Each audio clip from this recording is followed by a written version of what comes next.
Assalamualaikum warahmatullahi wabarakatuh. Terjadi banjir bandang di Kampung Ciloa, Kecamatan Sukauning, Kabupaten Garut. Ya, hari ini informasi ke rekan-rekan yang melalui jalur Sungai Ciloa Sukauning, kita nggak bisa pulang ke Garut, jembatan putus. Saya Pak Eli.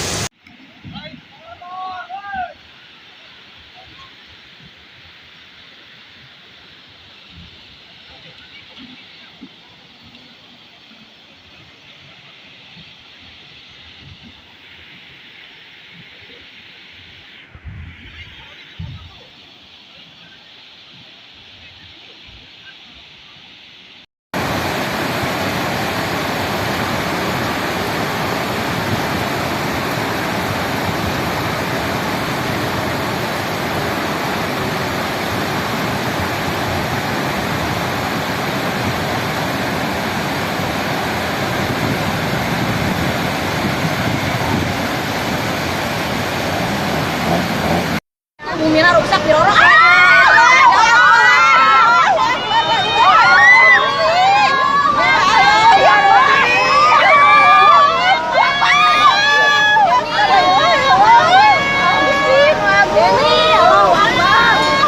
Allahumma sholli ala sayyidina Muhammad ya Allah.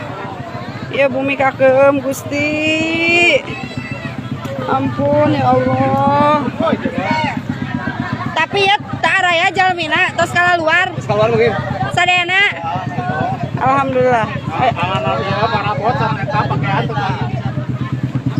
Allahumma sholli ala sayyidina Muhammad.